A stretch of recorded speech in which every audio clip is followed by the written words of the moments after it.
Haskell. So, what convinced you to come here to Northern Nevada, to rural Northern Nevada, to speak on behalf of Hillary here at the Rural Dems dinner? Well, I feel right at home. I'm from Missouri. Yeah. So I have many, many Democrats in rural Missouri that live in very red areas. And one thing I've learned over the years is that it is terrible not to pay attention to those people who are fighting the good fight in areas where they're outnumbered. And so I was thrilled when they asked me to come and do this dinner, because I know it's going to feel just like I'm in Hannibal, Missouri, or Cape Girardeau, Missouri, or Shelbyville, all these small towns around Missouri where there's a lot of people that believe very much in the values of the Democratic Party, but they don't get enough love from Democratic officials. And I guess do you feel Hillary's been giving enough love to all Democrats, including here in rural areas? Well, it's interesting because the reason I'm here is because the Clinton campaign called me and said, we think rural Nevada is a priority. Yes. And I've been to rural Iowa. At the request of the Clinton campaign. I didn't go to Des Moines. I didn't go to the big cities. I went to a lot of small communities around Iowa. Yeah. I've been doing a lot of rural radio around the country. So I do think she understands that, having good available health care, having the ability to afford college education, making sure that our infrastructure is invested in. I mean, these things are really important to rural Nevada and rural Missouri and rural America. That's why she has a whole agenda just about some of the priorities of rural America. Yeah. And I think, when you look at her emphasis on the addiction problem with opioids, I mean, that has become an absolute scourge throughout rural America, and there's not the treatment centers. And there's not the help for families who realize they have a loved one who's gotten hooked on these narcotics. And I think that's one of the reasons she's made it a priority, because she's heard these voices in rural America, not from the cities. Yeah, and we've certainly seen plenty of that here in Nevada. What do you think Democrats can do to better connect in rural communities, whether they be Hannibal, Missouri, or Minden, Nevada? Well, I think it's really important to remind people about that, frankly, I think this is where Hillary Clinton is in a much better position to win over votes in rural America. Hillary Clinton believes that in all the same values and priorities as Bernie Sanders. Yeah. The difference is she doesn't think government is the only answer. Uh-huh. It's not the enemy, but it's not the only answer. And in rural America, I can just speak in rural Missouri. Yeah. We kind of don't trust the government in rural Missouri. It's kind of in our DNA. We want the government to make sure that we have Medicare and Social Security. We want the government to build roads and bridges. But we don't think the government's the answer to everything. Yeah. And that's the difference between somebody who's been a Democrat all of her life and somebody who's been a Democratic socialist. Yeah. And that's interesting because I was just downstairs a few minutes ago and spoke with Jim Hightower, who said he was concerned that President Obama and Secretary Clinton may be a little too committed to incrementalism. Well, what's interesting about that is, our founding fathers wrote a constitution that divided the powers.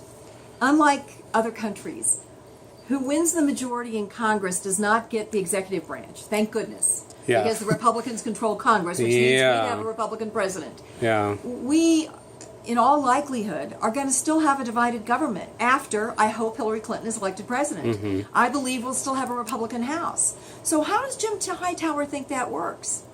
Does he think that Bernie Sanders is going to be able to sit in the Oval Office and do, decrees? Yeah. And it becomes law? That all of a sudden we're going to have a single-payer system, or all of a sudden we're going to, dismantle the banking system? No, you have to do it through consensus and leadership. You can't do it by just saying, let it be said, let it be done. And frankly, that's one of, I think, his weaknesses, is that I love Bernie. Yeah. I work with Bernie. Yeah. I know Bernie. And he rails, and he's passionate, Yeah. But in 25 years in Congress, he really hasn't moved the needle. So that means he hasn't been able to draw people to his cause. He hasn't developed a consensus. He hasn't worked across the aisle to actually get some of these things done. On the other hand, Hillary Clinton, she wanted to get health care done. She didn't get it done, but she did get children's health insurance done. Yeah. So, I mean, I can point to examples like that where she rolls up her sleeves and gets something done. And I think it's great to poo-poo incremental change unless the change you're advocating is completely unrealistic and is going to break people's hearts. And is that what concerns you the most about Sanders' candidacy, even with the crowds he's been getting, all the excitement that surrounds it? First of all, I've seen an awful lot of excitement for Hillary Clinton. So have I. Yeah. And so I don't buy this kind of media narrative that Yeah. there's no excitement in the Clinton campaign. And secondly, I think people need to remember the Republican attack machine has chainsaws for hands. Yeah. And they have been at Hillary Clinton all of her adult life. And no one has taken more attacks in the last 2 years in this presidential race than Hillary Clinton. Yeah. She is strong. She is ahead. She has handled it. Meanwhile, they aren't touching Bernie Sanders. There are no attacks on Bernie Sanders. None. Now, why is that? Why are Republican dark money, why is it coming into Iowa and running ads to help Bernie Sanders? It is because they are hopeful that somehow he will make it, and then you know what will happen?